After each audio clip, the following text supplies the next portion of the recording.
So the British Sign Language interpretation of the statement is available to watch on Parliament Live TV.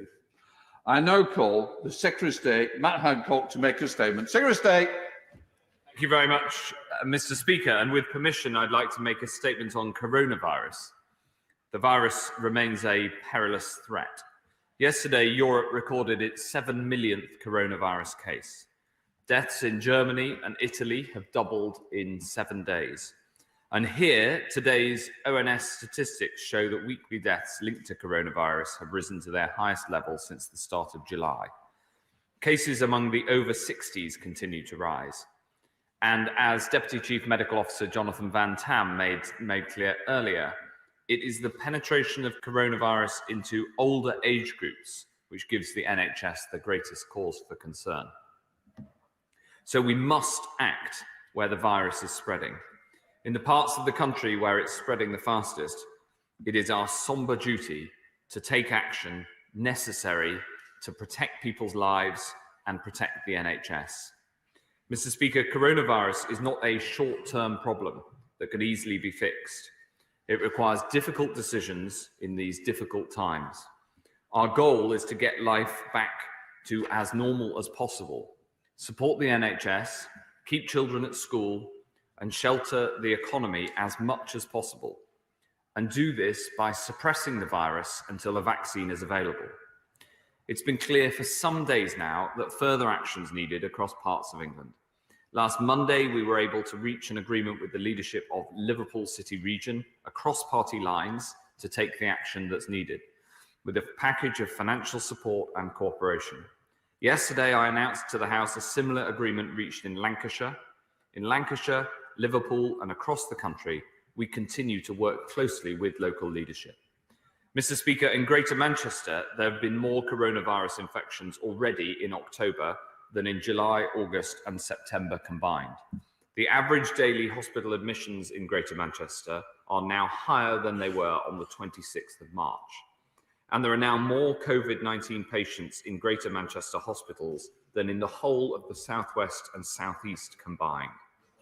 As a result, we need to take further action to protect lives and livelihoods in Greater Manchester. So, informed by this data, we've made the difficult decision to place Greater Manchester into the very high local COVID alert level, coming into force at 1 minute past midnight on Friday. This means that pubs and bars must close unless they're serving substantial meals. Households cannot mix indoors or in most outdoor settings. In some public outdoor spaces, groups must be limited to the rule of 6, and we strongly advise against travel into and out of the area. In line with the extra measures taken in Lancashire, casinos, bingo halls, betting shops, adult gaming centres, and soft play areas must also close.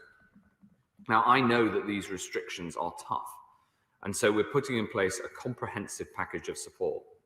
This includes the Job Support Scheme, which ensures those affected by business closures are still paid. Once topped up with universal credit, those on low incomes will receive at least 70% of their normal income. 80%, I apologise, of their normal income. We've also made available up to £465 million to help local authorities implement and enforce restrictions. Greater Manchester will receive £22 million of this. And we will also work with local authorities to allocate testing and introduce local contact tracing.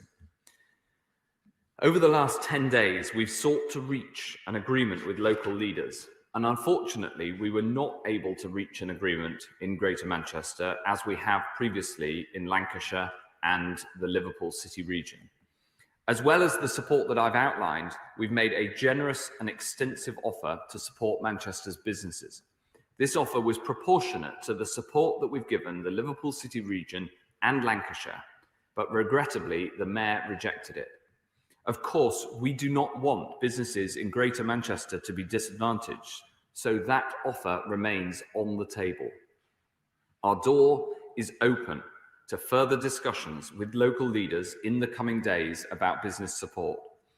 Mr. Speaker, I understand the impact of these measures, but we must take the decisions to save lives and ultimately livelihoods in Greater Manchester.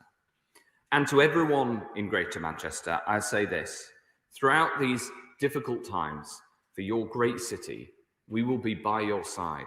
And the best thing all of us can do now to protect our loved ones and to get back to normal as fast as possible is for everyone to come together, to follow these new rules, and for all to play their part in tackling this deadly virus. Mr. Speaker, the path through a pandemic is never straightforward. It requires all of us to make difficult decisions and tough sacrifices and to get the virus under control. I know that these local restrictions are hard and they're another sacrifice in a year full of sacrifices. But we must not waver now. We must persevere as we work so hard on the long-term solutions that will see us through and come together once again so we can look after the people and the communities that we love. And I commend this statement to the House. Shadow Secretary of State Jonathan Ashworth. Well, as always, I thank the Secretary of State for advance sight of his statement, but I'm afraid that tonight, people across Manchester and the boroughs of Greater Manchester and towns like Stockport and Leigh and Bury, where I grew up, will be watching the news in disbelief, and they will be worried if they are affected by these closures. And they will be asking, why was it right to cover 80% of wages in March, and then now, in the run-up to Christmas, cover just 2/3 of their wages in October? What happened to that Chancellor who plastered across social media soft-focused selfies of himself, boasting that he would support jobs and incomes and do whatever it takes? Because tonight, that Chancellor is forcing people on the national minimum wage to live on just £5.76 an hour, from whatever it takes to now taking from the lowest paid. How does he expect families to pay the bills, to pay the rent, to put food on the table, to pay for the school lunches, when 1/3 of their income has been snatched away literally overnight? And where is the Chancellor? He should be here to defend the consequences of his decisions that will mean a winter of hardship across the north. Now, I grew up in Greater Manchester. My dad worked in casinos in Salford. My mum worked in bars in Manchester.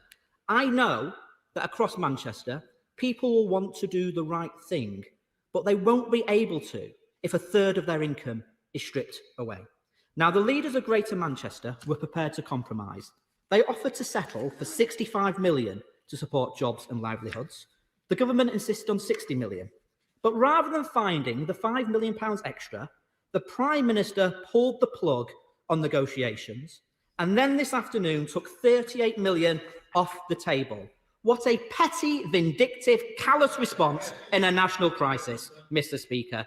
The Prime Minister may think he's punishing the politicians. In fact, he's punishing the people of Greater Manchester, Mr. Speaker. And this is the Prime Minister who has blown 150 million on face masks that weren't suitable for frontline NHS staff. He's blown 130 million on testing kits that turned out to be unsafe and had to be recalled. And he's spending £7,000 a day on consultants as part of his failing 12 billion test and trace programme. Now, given test and trace is broken and the virus is out of control, I've always accepted that greater containment measures are needed. But for measures to be effective, they need to command the consent of the people impacted. And people need to know how long these measures will last. The Secretary of State didn't tell us in his statement just now. And yet these restrictions also have been called into question by the Chief Medical Officer, who said they won't be enough. And these are restrictions that the Prime Minister admitted last week gives us only, in his words, a chance to bring the national R down. So how will the sacrifices the Prime Minister is forcing upon the people in the north bring down infection rates in the south? Because he knows to bring R below 1, further measures will be needed. He knows more areas are likely to go into Tier 3. This is about so much more than Greater Manchester. But people will watch tonight and say if a government is prepared to inflict this level of harm on its people in the middle of a pandemic in one part of the country, then they will be prepared to do it to people in all parts of the country as well. And the result will be a winter of hardship for millions of people. This isn't a game. It's about people's lives. People need proper financial support. This is a national crisis, and we won't defeat this virus on the cheap. Secretary of State. Well, Mr. Speaker, I regret that the honourable member, who so often is so reasonable, is choosing to play political games with political rhetoric tonight. As I said in my statement, the offer of the support is on the table. And to the people of Greater Manchester, I say that the offer of the same support that was agreed with the Labour leadership of the Liverpool City region, and I commend them for their work, and was agreed with the leadership of Lancashire, and I commend them for their work, the same offer is on the table and remains on the table.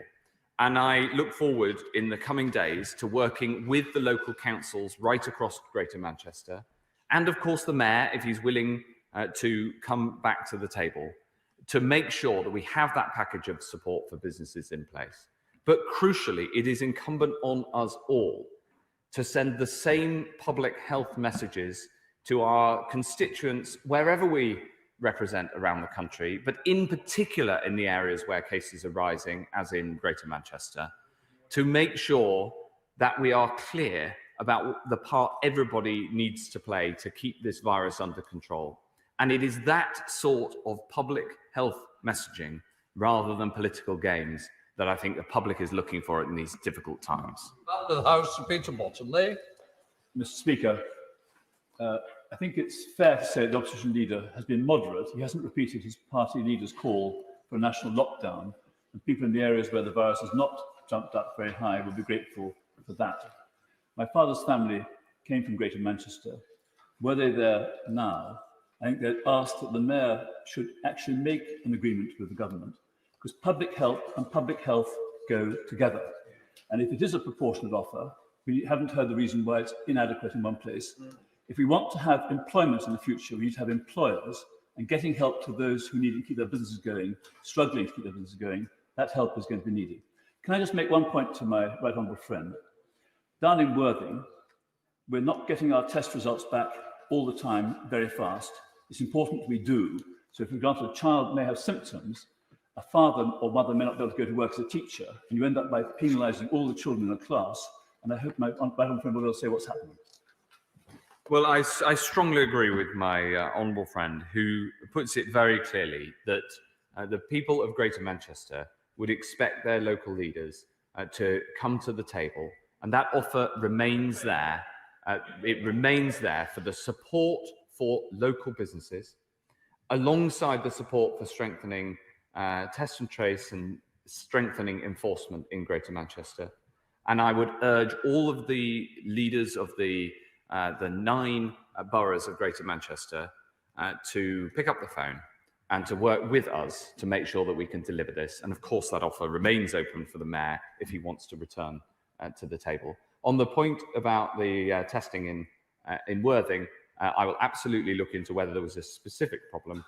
The test turnaround times have come down as the capacity has rapidly expanded, and I will make sure that I get back to my right honourable friend as soon as possible. Let's head to Scotland, the SNP spokesperson, Dr. Philippa Whitford. Dr. Whitford. Thank you very much, Mr. Speaker. While there may be a small minority who do not think of those around them, the majority of people try to follow the advice to reduce the spread of COVID. We know the virus spreads where people are in close contact. This isn't just pubs and nightclubs, but includes those in overcrowded housing or those who are working in exposed jobs where working from home isn't an option, or those on 0 hours contracts where if they aren't working, they simply won't get paid.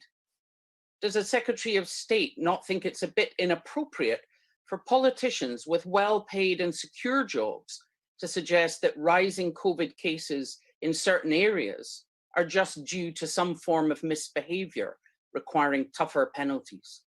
People want to do the right thing, whether due to restrictions or because they are infected themselves, but sometimes they feel they've no option but to continue going out of the house.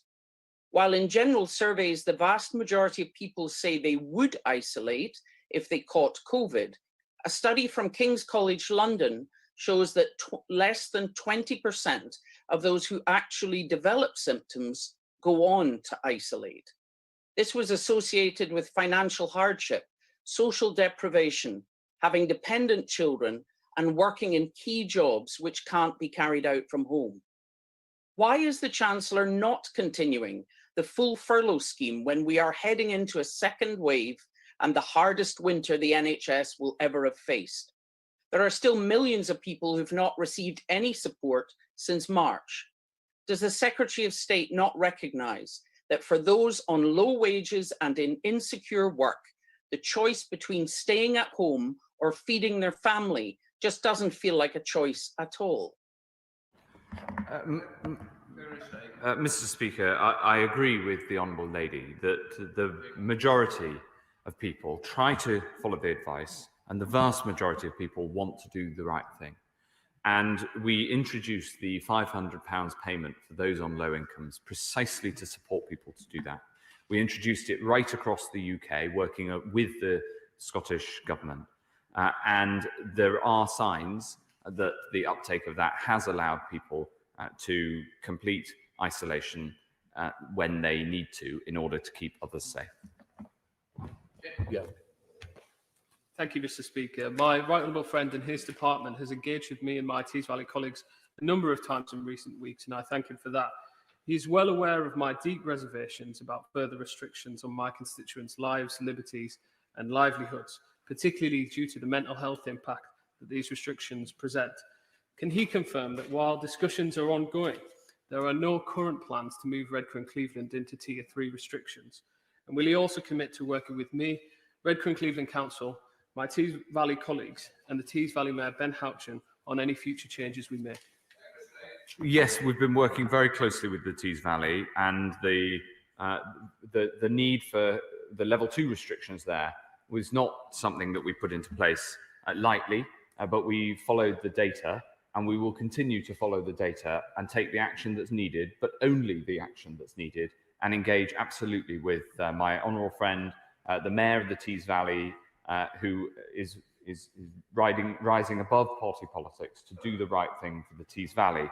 The point that I would make to him, though, in addition to the points that he made, is that the impact, for instance, on mental health is undoubtedly worse if the virus gets out of control, even though the measures that are taken are difficult ones. And the Royal College of Psychiatry has been very clear that the best thing for mental health is for us to keep the virus under control, even though, of course, we need to mitigate the consequences that do and do flow from the measures that we sometimes have to take. Matt Tutton.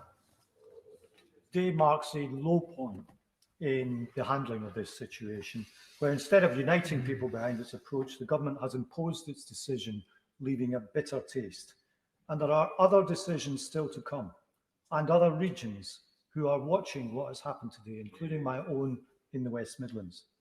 So can the Secretary of State assure the House that as significant economic support is withdrawn at the end of this month, any decision on whether or not national restrictions are required will not be taken because it's cheaper and a means of avoiding adequate support for businesses and workers concerned? Because if that is the case, then the public health measures and the economic measures will be pulling in two different directions.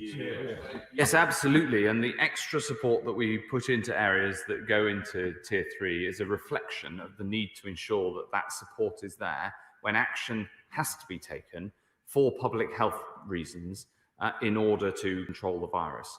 I spoke to the Mayor of the West Midlands just before coming into this chamber, and we will work very closely together to make sure that we keep the virus under control in the West Midlands, where in a very large part, the local leadership, again, across party lines, has worked very closely together to do what is right for the people of the West Midlands.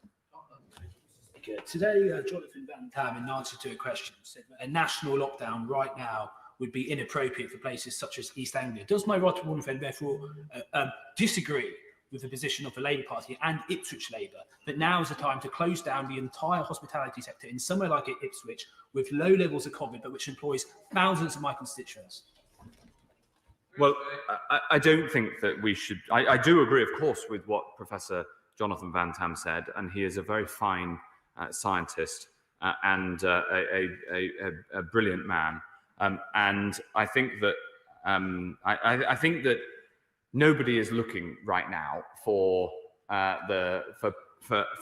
political differences, for politics sense. What people are looking for is people to come together and make the right decisions in the national interest or in the local interest, and to take these decisions as locally as possible to make sure that we support people as much as possible, take action where it is necessary, but make sure that we don't take action where it isn't necessary.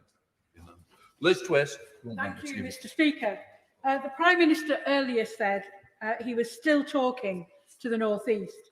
Can I reiterate that in the North East, we believe that we should remain in Tier 2 and are working hard to that end. What we do need is financial support for the test and trace work already being carried out effectively locally, and financial support for our hospitality, leisure and retail sectors who are taking the strain of current restrictions. So will he now fund the test and trace work being done so effectively locally? And will he urge the Chancellor to provide a financial support package for our hospitality, leisure and retail sector within Tier 2 to support our economy and our local people? We are working very closely with the local leadership in the North East and with colleagues. It was very good to see the Honourable Lady on a Zoom call recently to discuss this. I think that it is important that we take the action if it is necessary, but there are early signs that the number of cases in the North East is starting to flatten. In the first instance, that is happening amongst younger people, and I'm still worried about the numbers of cases of over 60s, who, of course, the people who are most likely to end up in hospital or worse. So we will keep a very close eye on the situation, but we have no imminent plans to make a change. And were the clinical advice to change, that we needed to move urgently, then of course we would seek to do that with the support of the local area. We now come to Sarah Brittle. Weeks, the number of COVID patients admitted to intensive care units in the hospitals in some parts of the country has increased sevenfold, and I agree with my right honourable friend that we must act now to control the spread of the virus. But can he assure me that the government is doing all that it can to keep cancer treatments, elective surgeries and other vital diagnostic services going? I absolutely can give my honourable friend that assurance, and I had a meeting on this with the NHS only this week. The good news is that the backlog from the initial lockdown has been reduced by 63% of the very long waiters for cancer treatment, over 100 and those waiting over 104 days. We're working to keep that coming down. Of course, the best way we can make cancer treatment available to everyone, and the best thing in terms of cancer treatment, is to keep the rate of coronavirus down. And on the point of fairness, representing a Lancashire seat as she does, I think it's really important that the proposals that we're making in Greater Manchester, the subject of the statement this evening, are equivalent to the proposals that were made for Lancashire, and it is only fair between different geographies that we have the same levels of support, especially neighbouring geographies like Hyndburn and Manchester. Michael. Thank you, Mr. Speaker. Mr. Speaker, I too am working hard with Tees Valley colleagues to keep the area out of Tier 3, but my constituents in Hartlepool are confused and seething with anger. They're concerned about moving to Tier 3 with all the health and economic impacts that will bring. We're not in Tier 3 yet, but if we get there, what exit strategy does he have for ending lockdown? In the short term, the best exit strategy for anywhere that does go into Tier 3, and I agree with him on his assessment that that Hartlepool in Tier 2 at the moment, I hope we can keep it there, but we'll keep it under review. The best exit strategy for anywhere that wants to go into a lower tier is for everybody to follow those rules, respect social distancing, and try to get the case rate coming down. But of course, for the whole nation, indeed for the whole world, the best exit strategy is a combination of mass testing and a vaccine, and we're working incredibly hard to deliver both as quickly as feasibly possible. We need a long-term solution to COVID, as well as the short-term action that we're having to take. Thank you, Mr. Speaker. Greater Manchester has lived under harsh additional restrictions for 3 months. Can I put it to my right honourable friend, the lockdowns themselves cost lives as well as livelihoods. that they have a terrible toll on the mental health, particularly of the young. Does he accept that it is better to do these things, if they must be done, by consent? And in that regard, will he confirm that these measures will be brought to this House for approval, and that in any case they will end with a sunset after 28 days? Yes, I do. I do agree with him that these things are better done by consent. And in the parts of the country where the whole local area has supported the measures through getting the right messages out to people about their personal responsibility, you do tend to get a better response and see the case rate starting to come down. It's one of the many reasons why we worked so hard to try to get an agreement across Greater Manchester, and one of the reasons why I regret that we haven't been able to, although, as I say, that our door remains open. On the point about consent, of course, these measures will be brought to the House, and they sunset after 28 days, and we keep them under review because we wouldn't want to keep these measures in place a moment longer than they're needed. Jardine. Mr. Speaker, Secretary of State, none of us doubts the grave threat to public health and the difficulty in dealing with it. But there is also now a widespread real threat of poverty. So whether the 60 million is on the table or off the table is actually immaterial. It's not what the elected representatives of Greater Manchester said they need. So does the Secretary of State appreciate, does his government appreciate that the people of Greater Manchester tonight feel that they have been abandoned by this government, and that my constituents in Edinburgh West and people up and down this country will be wondering if they will be abandoned next? No, on the contrary, we're putting extra support into Greater Manchester, and we are willing to continue with the support, or akin to the support that we agreed with the leadership of Liverpool City Region and with Lancashire's, my honourable friend who's now gone from the chamber, was setting out. This unprecedented level of support across the whole of this pandemic has only been possible because of the UK acting together and working together.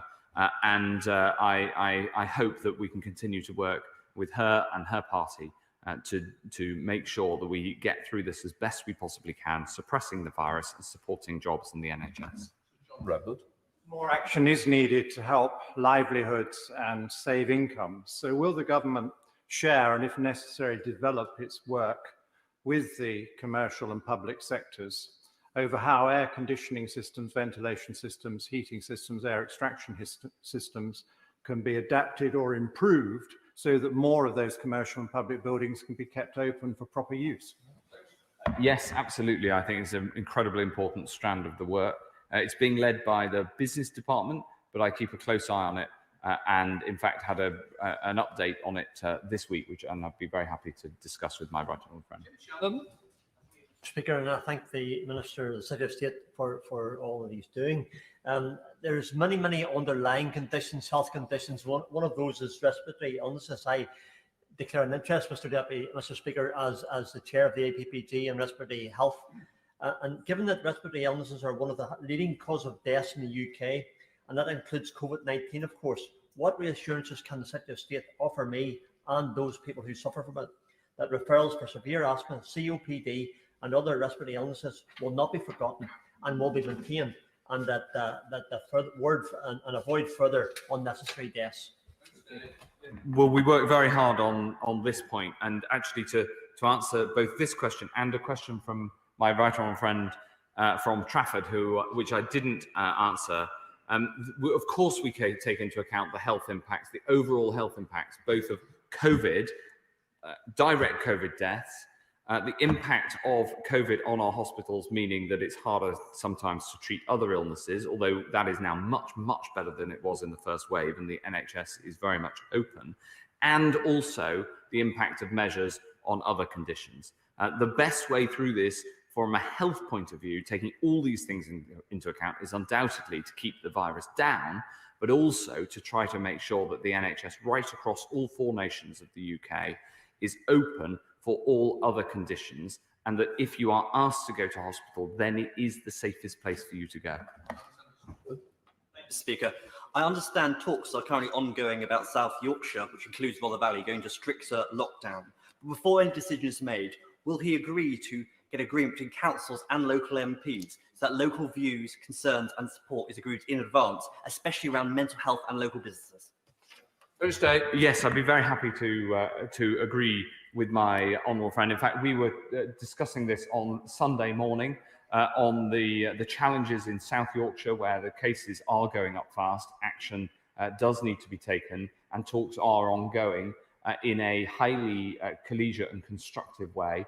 I pay tribute to the way that my honourable friend stands up for his constituents in the Rother Valley and makes the case directly to ministers day after day about what's best for the area and represents them so clearly. Let's head to Wales with Geraint Davies. Geraint Davies. Thank you, Mr. Speaker. Mr. Speaker, in lockdown, people need the financial support to do the right thing, to stop the virus and stay at home. So in Wales, where we're in national lockdown, the Labour government has provided £300 million. That's £100 per person to help them stay at home to beat the virus. But in Manchester, the Prime Minister has provided £22 million. That's £8 per person instead of £100 per person in Wales. How can this be right? And will he and the Chancellor ensure that wherever you live across the United Kingdom, people have enough money to stay at home to beat the virus without inflicting massive poverty? Well, of course, we've put in substantially more funding to not just to Greater Manchester, but the UK government is putting substantial funding into Wales that goes directly to businesses that are affected and have to close, that goes directly to individuals, both through the furlough scheme and the job support scheme, and of course universal credit, which is available to all those who lose their jobs and people in low paid work. So in addition to the funding that it remains on the table, and I urge the local leadership in Greater Manchester to come back to the table, there is a very widespread support available. Andy Carter. Thank you very much, Mr. Speaker. Warrington finds itself as a Tier 2 island in the northwest now, parked between Manchester and Liverpool. Our infection rate remains stubbornly high, though, and admissions to Warrington Hospital have now exceeded the peak of the first wave in April. Does my right honourable friend agree with me that any further measures for Warrington should protect the NHS, should save lives, but also support local livelihoods and the economy? Yes, I absolutely agree with the approach my honourable friends set out. I am worried about the number of cases in Warrington. I'm worried about the impact on Warrington Hospital, which is an excellent hospital. Of course, Warrington isn't an island because Cheshire as a whole has seen case rates rise. So it is an area that we're worried about, and we're working with the local leadership to make sure that we take the appropriate measures and put in place the support that's needed. Let's head up to Manchester with Afzal Khan. Afzal Khan. Thank you, Mr. Speaker. It is impossible to describe today's events without using unparliamentary language.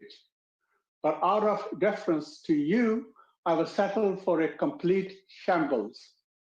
Today, this government made a choice not to protect the poorest people in Greater Manchester through the punishing reality of the winter to come.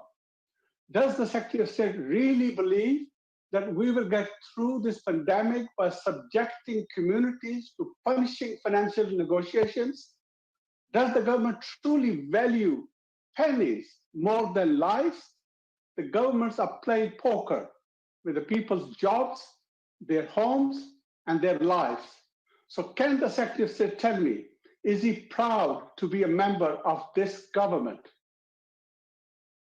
Mr. Speaker, on the contrary to the way that the honourable gentleman described it, the government has put forward the same proposals in Greater Manchester as was agreed in Lancashire, as was agreed in Liverpool, and unfortunately the Mayor of Greater Manchester walked away from the table, but the offer is there, and I'd urge all of the local leaders, including the honourable gentleman, to take forward the offer that's there to resolve this, and for us all together for the benefit of the people of Manchester. Jackie Doyle-Price. Friend has told the House that these measures are as much about the increase in infection amongst the over 60s, who are obviously more vulnerable to this dreadful disease.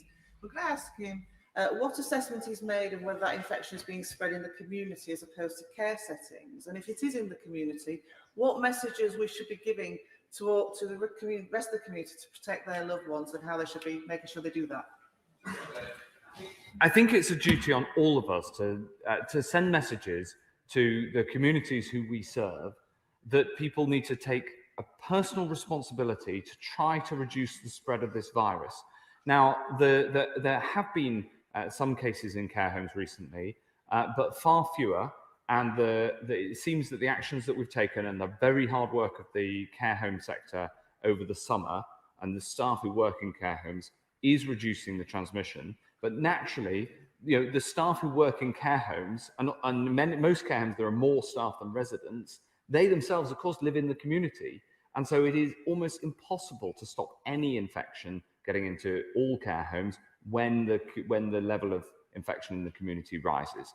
Having said that, the core of this second peak is in the community, and it is in the community where every single one of us can act to take more responsibility to help slow the spread of the virus. Alfie? Thank you, Mr. Speaker. My constituents, like everyone else's, have suffered huge anxiety over the last 6 months, worried about their health, worried about their livelihoods. And the chaos that has unfolded today in relation to Greater Manchester will have done nothing to allay their fears.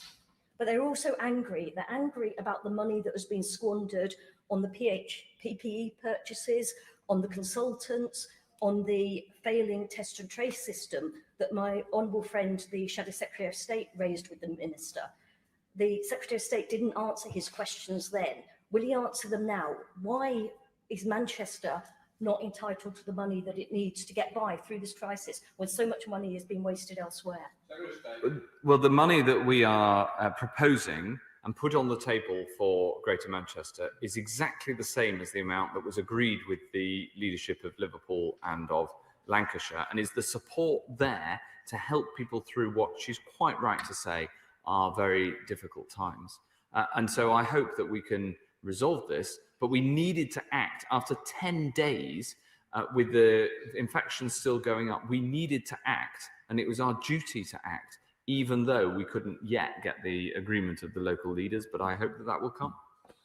20 is withdrawn, so we go up to Scotland with Richard Thompson. Richard Thompson. Thank you, Mr. Speaker. One of the ways that we can hope to pick a path out of this crisis is through improved testing and faster testing. Now, the Health Secretary and the Prime Minister have spoken in past days of new testing technologies being piloted with NHS staff. If this technology is found to be effective, what is his timeline for rolling this testing out to wider groups? And will these tests contribute to the 500,000 daily tests that the government says it will be conducting by the end of the month? The answer is, Mr. Speaker, yes, and yes, they'll be there to benefit everybody across the whole United Kingdom. Mary Robinson. Mr. Speaker, and I was hugely disappointed that the Mayor of Greater Manchester has failed to reach an agreement with the government, thus compounding the uncertainty facing my Cheadle constituents. We need to find a way forward. My right honourable friend will know that I've consistently advocated on behalf of Stockport Council and for my constituents in Cheadle, referring to testing and tracing and COVID compliance in the hospitality sector, and pressed for a borough-by-borough approach that reflects our lower case rate. I've tonight written to the leader of Stockport Council, urging her to act on behalf of my Cheadle constituents and work with the government to negotiate a local authority-specific financial package which supports and protects Cheadle residents and businesses. As we consider the next steps, will the Minister continue to work with me and our local leaders to secure a fair deal for our area? Mr. Speaker, the Honourable Lady puts the case very clearly, and she's right. We don't want businesses in Stockport to be disadvantaged, and so an offer proportionate to the support that we put into Liverpool and Lancashire is on the table, and I will take away her proposal and talk to my right honourable friend, the Community Secretary, who's engaged in these talks right now, and her suggestion of a borough-by-borough approach. We remain open to a GM-wide approach, but so far we haven't been able to get the agreement of the Mayor to the support that is there on the table for the businesses of Greater Manchester. Kevin Jones. Mr. Speaker. Can I welcome the Secretary of State's announcement that he has no plans to move the North East into Tier 3? And he's right. In County Durham, COVID numbers are plateauing, especially if you take out of the students. But could he address the point raised by my honourable friend, the member for Blaydon? When will he give the extra resources to local directors of public health to do local test and tracing? And can I also ask him, when will local directors of public health get the timely information from national test and tracing so that in those cases they can actually chase them up? Because at the moment they're getting up to 48 hours after the case. He's keen. The questions were so good, Mr. Speaker. I was enthusiastic to answer them as quickly as possible. I'm a fan of fast turnaround times, and I hope that I can ensure that they get turned around. The data gets turned around even more quickly in County Durham. We clearly, when it comes to the case rate, yes, there have been good signs. I am still worried about the case rate amongst the over 60s, and the discussions with local leaders continue, but I absolutely take his points on board. With 24 withdrawals, you went straight across to Derek Twin.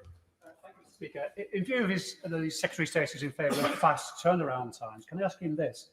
Given that Lancashire and now Manchester in Tier 3 will be able to keep their gyms open, can I specifically ask the Secretary of State, will he either use the government's powers or give the powers to local council leaders in Halton and Merseyside to reopen gyms in that area? He's making an argument that the honourable member for Southport has also consistently made, and I'm willing to. Well, why don't we have a conversation about it and see whether we can make any progress? Speaker, we know infection rates are at very different levels across the country. We know restrictions cause issues for sufferers from other health conditions than COVID and have a huge impact upon the economy. But closing pubs in Harrogate or Newquay will not make case levels fall in Manchester or Newcastle. So does my right honourable friend agree with me that a blanket national lockdown is wrong and local interventions are what we need now to tackle this crisis? Yes, I wholeheartedly agree. The localised and regional approach is increasingly being taken up around the world. For instance, in France, indeed in Sweden, which has often been discussed in this House, has put in place a system very similar to ours for exactly the sorts of reasons he set out. I bet. Speaker, as the Secretary of State will know from the Zoom call that we had on Sunday morning, for which I thank him, the Mayor and leaders of the Sheffield City region are engaged with ministers and officials about a number of asks in order that move to a Tier 3 could be considered. Those asks are about extra help for businesses, those that aren't completely shut but have a substantial reduction in income, and more help beyond the £500 scheme for people who are asked to isolate. Could the Secretary of State correct me if I'm wrong, but it seems from his answers to previous questions that what he's saying is the offer made so far to Lancashire and Merseyside is the final offer that anyone else could expect to receive, and no one else will get any more, particularly in terms of revenue or resources, than has been offered to those areas. Is that true or not? That's an overinterpretation of my comments, I'd say. The discussions with the local leadership in South Yorkshire have been very constructive, very positive, all focused on the health and the public health needs to get this virus under control in South Yorkshire, and then the support that needs to go alongside that. They're being led by my right honourable friend, the Community Secretary, and I wouldn't want to fetter the privacy in which those discussions have rightly taken place. And I think we should leave it to the local leaders and my right honourable friend to try to come to a conclusion. Thank you, Mr. Speaker. I am sure that the Secretary of State is as disappointed as I am that the Greater Manchester Mayor has been unable to reach agreement with the government today. Would he and other right honourable colleagues now commit to meet with myself, other Greater Manchester colleagues and council leaders in Greater Manchester in order to find a fair and workable agreement? Yes, absolutely. The support, proportionate to the support that was made available to Lancashire, is on the table, and we're willing to meet anybody from Greater Manchester to help to make this happen. And it is best done as a team effort. The offer was there on the table. I, like him, regret that it wasn't taken forward, but I hope that both council leaders in Wigan, colleagues from across the House, and if he wants to, the Mayor will come back to the table and work together for the people of Greater Manchester. Perkins.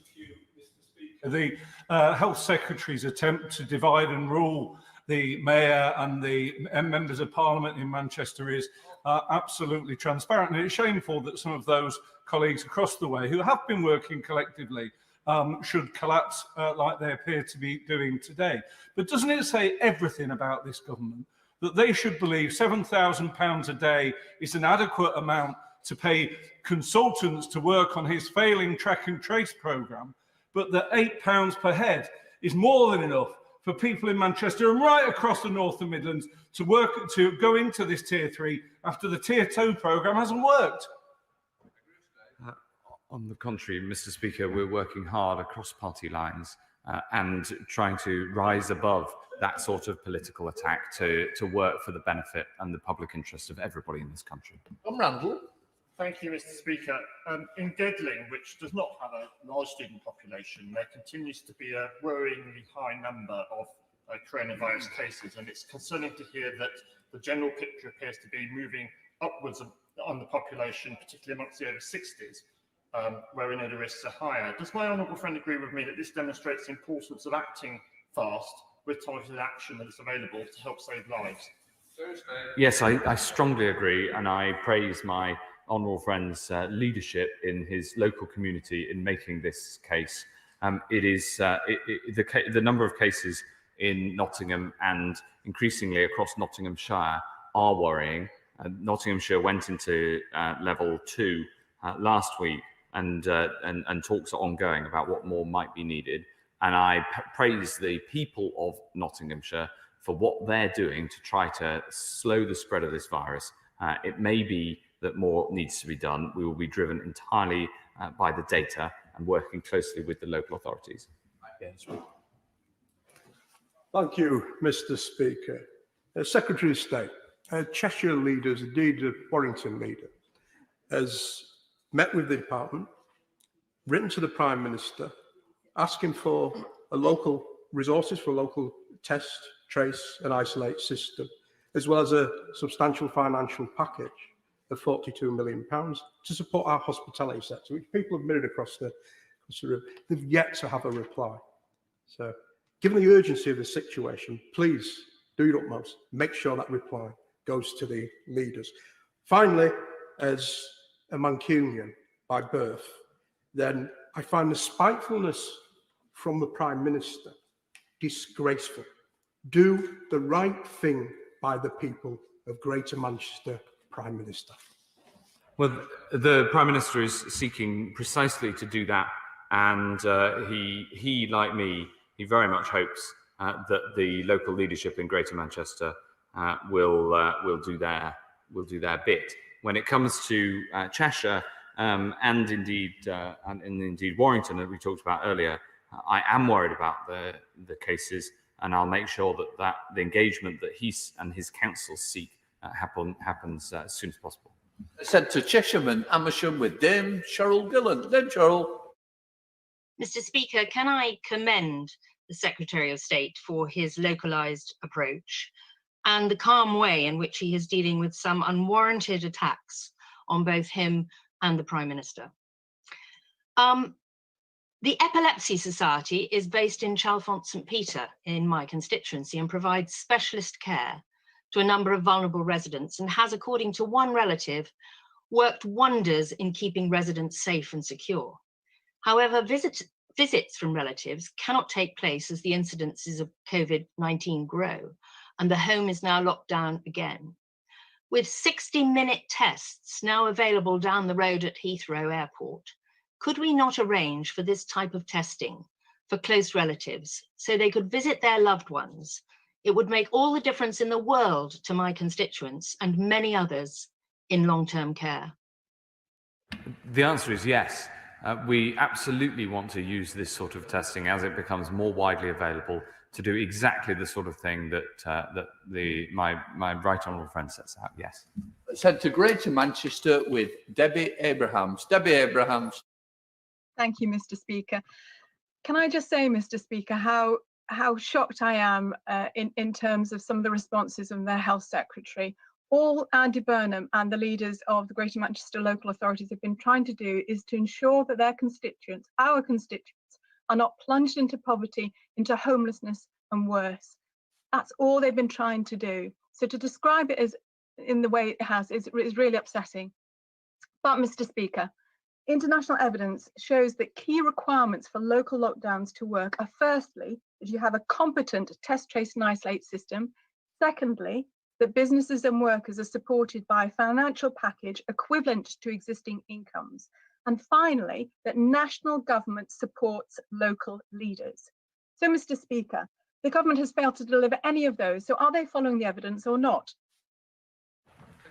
We're working incredibly hard to support the action that's needed to suppress this virus whilst protecting the NHS and schools and supporting the economy as much as is possible.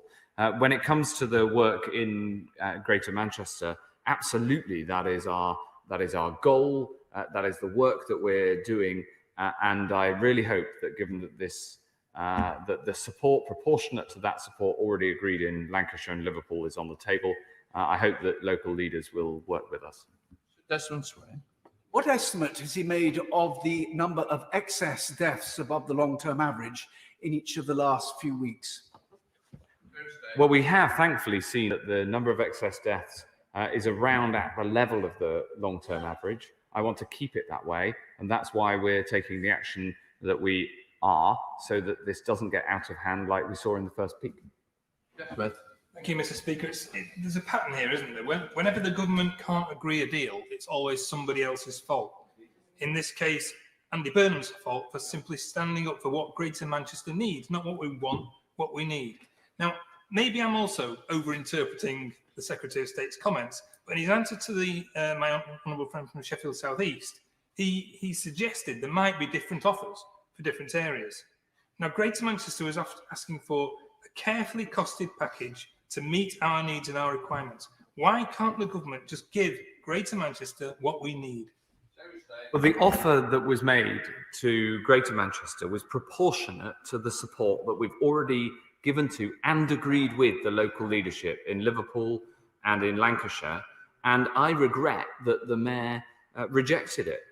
But we want to support businesses across Greater Manchester. And so we are open to further discussions with local leaders, including with the council leaders, as my honourable friend suggested, about business support. And I hope that we can make some progress.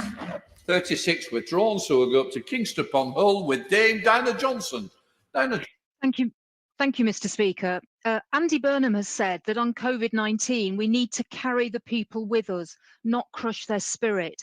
So does the Health Secretary think that he has carried the people of the North with the government as they watch bully boy tactics and punishment beatings being used against the legitimate concerns of local leaders from all parties to try and protect the livelihoods of the poorest and local businesses in Greater Manchester? And how does this bode for other areas such as the Humber, which may well need more help as they move into higher tiers?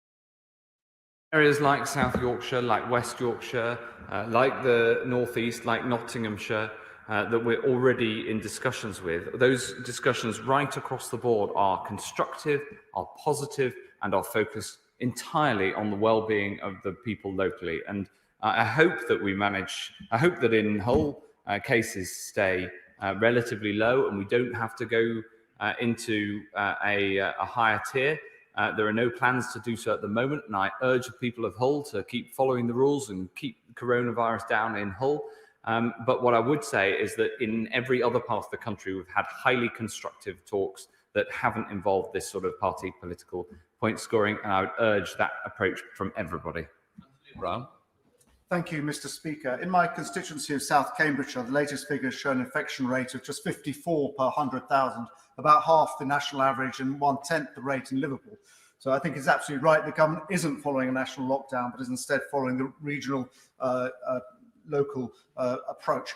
But in those areas that do need to go to tier 3, it's absolutely right the government gives additional financial support, but it's also right, surely, that the government treats them fairly and equally. And the government couldn't give greater support to one area of Greater Manchester than to Liverpool or Lancashire, because then those local leaders that are refusing to take the action necessary to lock down the virus will be given greater financial rewards than those leaders that are taking the steps necessary. This point about fairness is really important. Imagine how it would feel. Imagine how it would feel to be running a business or being somebody who lives in Liverpool when an agreement has been struck across party lines for the support that comes with the measures that are necessary. If then, after a very public disagreement, instead of the constructive work that we really, really hope on this side to achieve, if there, as a result, was a deal that was not proportionate and fair. Fairness is absolutely at the heart of what we're trying to achieve here. And that is why it is of course right that we have the extra offer of support continues to be on the table. We want to strike a fair deal, but we have to take these measures to keep people safe. And in fairness, Secretary of State, if you could address me, will be also helpful. Not just your back. That's great. And that's Sean. Thank you, Mr. Speaker. In his statement, the Secretary of State has said to the people of Manchester, we will be by your side, and that his response requires for all of us to make tough sacrifice. I put it to him that that's not entirely true, is it? Because it's constituencies like mine of Bradford West that are making the real tough sacrifices with facing restrictions for nearly 3 months because of his and his government failings. Just so we are aware, will this government try to play poker with the people of Bradford and their financial support like it did with Manchester before putting it into the highest tier? Very closely with Bradford, with the council in Bradford, and of course I'm very happy to talk to her about what might be necessary. It has been very difficult for Bradford these past few months. I absolutely appreciate that. Bradford has been, and certainly the city of Bradford that she represents, has been in measures for a long time and had extra restrictions. And I hope that we can bring the number of cases down so that we can release some of those restrictions, and that's best done working together.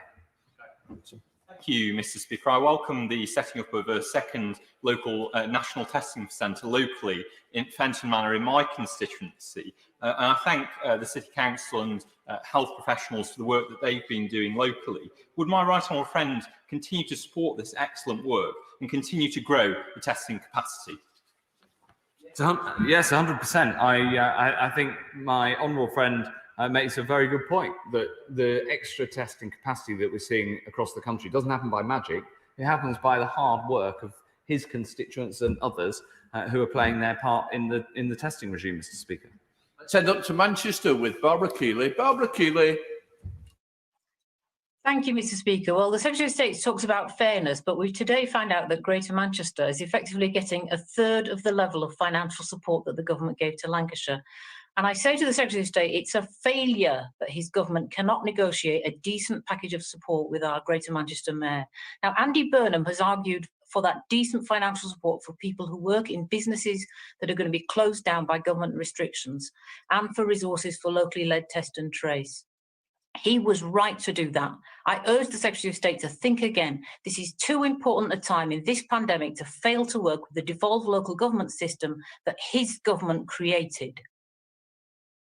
Mr. Speaker, I think it's time to put aside short-term political point scoring, and the deal on the table that the Mayor of Greater Manchester walked away from was a fair deal that had been agreed, proportionate to the deal that had been agreed with leaders in Liverpool and in Lancashire. And I know I keep repeating this point, but it is absolutely at the centre of what it is to be fair, which is about treating people in similar situations in a similar way.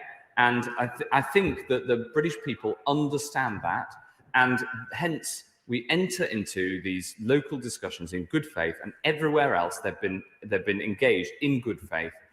And I hope that's the way that they can continue, and I hope that's how they can continue in Greater Manchester in the future, Mr. Speaker. William Wright. Thank you, Mr. Speaker. And I want to be fair to my right honourable friend, who is motivated at all times by the best of intentions. But I do gently say this, that those of us who have a contrary view to all of the government's policies are not in immediate tow with the Mayor of Greater Manchester, nor are we in tow with the Labour opposition. I feel a deep sense of disappointment at this collective failure that we have seen today. And quite frankly, my constituents in Hazel Grove deserve better. And I shall resist the urge to lose my temper, Mr. Speaker, because these exchanges, tempting though it may be, these exchanges deserve a greater elevation of tone. But I say this, the definition of insanity is to continue to do the same thing over and over again in the hope that it will turn good. Now, we have had 3 months of interventions in Greater Manchester, which have yielded very little results indeed. I cannot but help but fear that the medicine is worse than the disease. Thank you very much, Mr. Speaker. Well, we are starting to see some of the local action that we've already taken just starting potentially to work. And we have seen in Bolton that the cases were shooting up before we took action and then levelled off.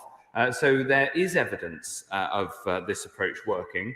And I look forward to working with my honourable friend and working with him to make sure we can get out of these measures, which I appreciate he's unenthusiastic about, as soon as possible. We're heading up to Manchester for our final question with Lucy Powell. Lucy Powell. Thank you for squeezing me in, Mr. Speaker. Can I just say it wasn't just the Mayor, but it was all the leaders and most of the MPs across Greater Manchester. We are a city united this evening. But shouldn't any economic support package be based on need, not some unpublished arbitrary formula that no one's got any idea what it consists of? Because if it was based on need, it would take account of the fact that business density and the economy of Greater Manchester is bigger than in other areas, and that we have many more low-paid workers. That's something he should know if he's talking about fairness. So businesses in Manchester will actually receive a lot less than businesses elsewhere.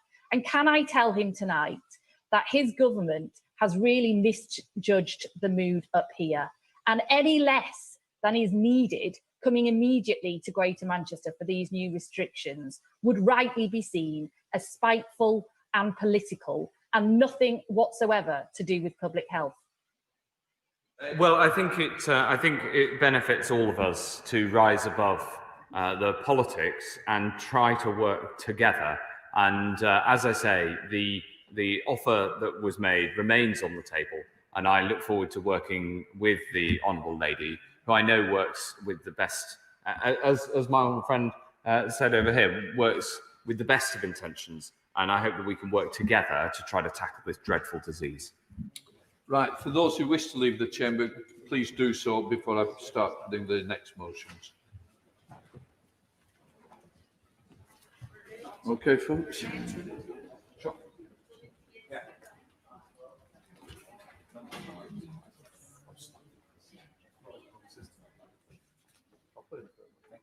Right, we're now going to come to the motions 4 to 7. I'm going to take them individually. So I'm going to start with motion number 4, Minister, to move. I beg to move.